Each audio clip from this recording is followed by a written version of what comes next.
Hello, ladies and gentlemen. Welcome to the channel. My name is VirtualNunchucks. I hope that this Wednesday video finds you very, very well on this Wednesday. Haha. And hope that everything is going well for you. Well, today what I have for you is some gaming news. We're going to do it yesterday, but things got in the way, so we'll do it. We'll do it today. We're going to mention Ghost of Tsushima. We're going to mention some free games by Ubisoft. We're going to mention CyberPunk. We're going to talk about Xbox and their game delivery system. We're going to talk about all kinds of gaming stuff. So sit back, relax, and enjoy. Don't forget, all these articles that I'm mentioning will be linked to my Twitter account, so you can take a full look at them. We're just going to kind of hit the the highlights and everything for you guys, so that you're aware of the information. All right. And if you want to take a look at them, @VNunchucks is my Twitter account. Go ahead and follow me over there because hey, if you're not, you should. And don't forget to turn on your notification bell and subscribe to the channel if you're new, because we do game updates like this one, or rather news updates like this one, opinion pieces, gameplay, and reviews.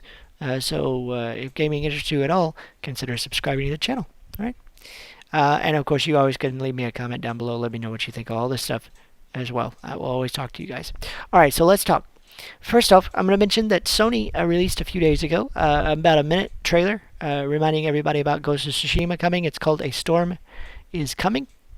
It is about a minute long, again, and it shows off some more combat. It has a little bit of narration about the choices about the choices you're going to make, like between being a samurai, being a ninja, the conflict and everything. And it looked really, really pretty. This game has always looked pretty. I can't wait to play it for you guys. Speaking of which, we will be reviewing it. I will be purchasing the game, and of course, once I get it, I will be playing it, and I'll probably put content up on the channel in regards to it. Also, I'll have my review up on the channel as well, because I don't get codes. I have to purchase my games. So when I purchase it, you guys will know.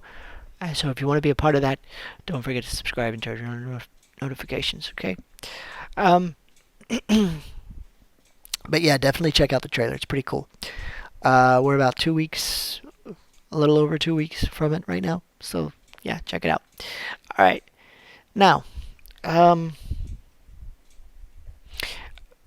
Ubisoft. About 10 p.m.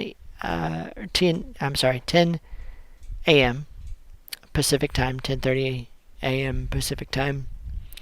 They're going to do a Ubisoft Forward, like streaming or press conference or something. Okay, they're going to do a streaming thing like State of Play and Xbox Live and all that. And they're going to talk about Ghost Recon, Breakpoint. They're going to talk about Just Dance 2020. They're going to talk about all their games that they've announced in more depth, of course. But they're also going to talk about Assassin's Creed Valhalla, and a few other games like Watch Dogs Legion, stuff like that. But so if you want to be, if you want to be watching that Monday morning, go ahead and do that. I'm going to be watching it just because I'm a YouTuber, and hey, gaming is my thing. So we're going to watch it. I'll give you my impressions on it, of course.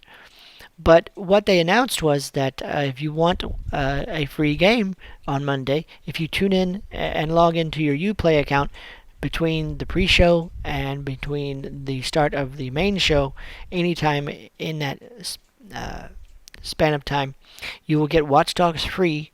Watch Dogs 2 for free on PC. So if you want to take advantage of that, the window, of course, is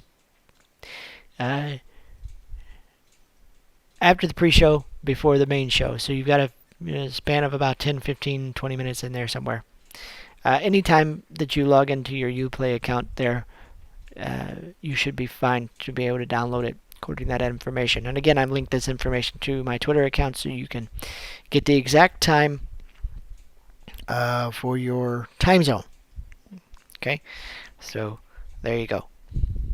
Now, Microsoft has done something really, really cool. I actually applaud them for this, and I'm actually going to announce a couple of things for them. First off, July 23rd is going to be their Xbox Live, or whatever they're calling it, to show off more gameplay, more games, and more features and etc. about the Xbox Series X. Kind of hoping that it's going to be a good thing.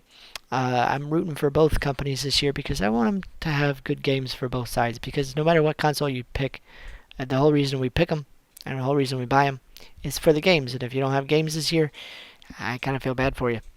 Um, yeah, that's just me. But anyway, uh, the biggest one though, the feature that I do love is they're telling publishers and developers that hey, look, uh, if you're gonna go with our delivery system that we've set up for Xbox Series X, you cannot double dip. You cannot charge for the next gen upgrade from Xbox One to Xbox Series X. I think that's really really cool. Um, so in other words, like for example, if Ubisoft decides to go that route, they can offer the upgrade from Xbox One to Xbox Series X for free for Assassin's Creed Valhalla if they want to be part of the smart delivery system. If not, you know, that's their business. But uh, I think that's a cool feature. They're basically saying, hey, you can't charge them twice. You got to offer them a free upgrade because this isn't fair. I think that's a cool feature. Other companies are doing something similar, like for example, EA is offering Madden 21. If you buy Madden 21 on PS4 or Xbox One, you can upgrade to PS5 and Xbox Series X for free, as long as you do so before Madden 22 comes out.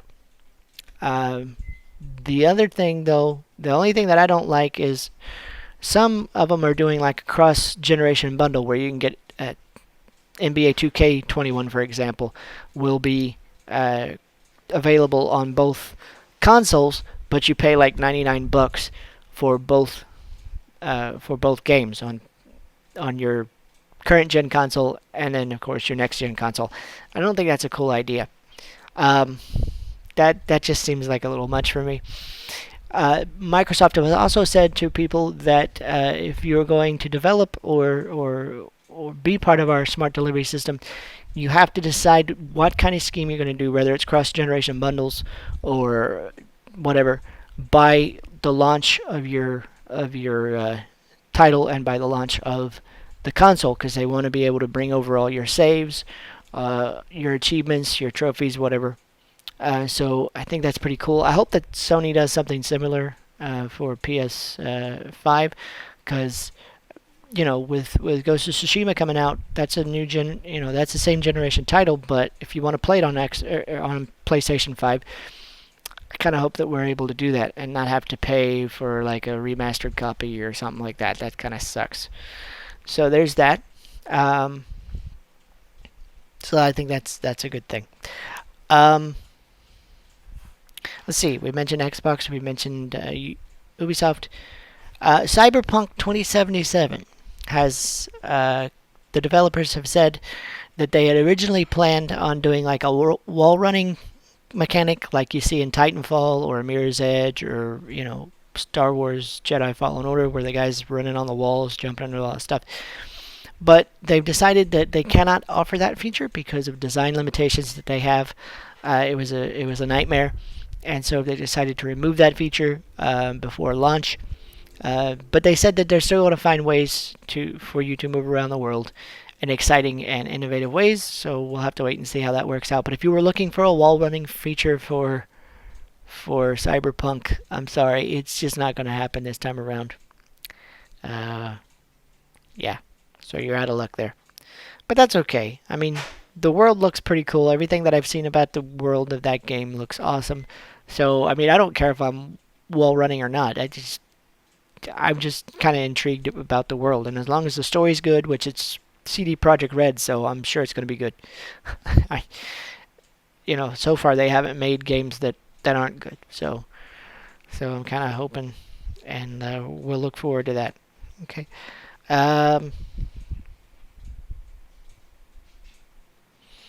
But yeah, so far. Oh yeah, just for the record, for those of you who are looking for what games are going to cost in the next generation of console, so far as a test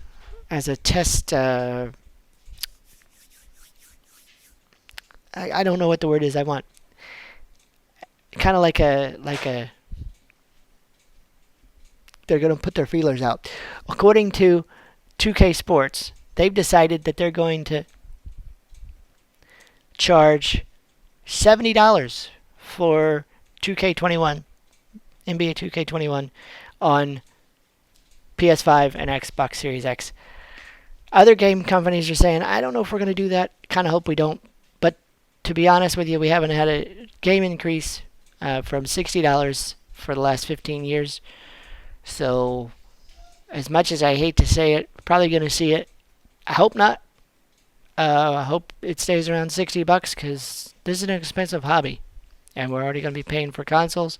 So I really don't want to be paying no $70 for a game. But the reason they said they're going to do it is because development costs are going up, and so far we have not. We're slowly taking a loss on games. Anybody else, I might buy that, but 2K Sports has their microtransactions all over the place, and they make money off of their card packs and whatever. And we're not talking about just a couple $100. We're talking about almost $1 billion between Madden Ultimate Team and the my team on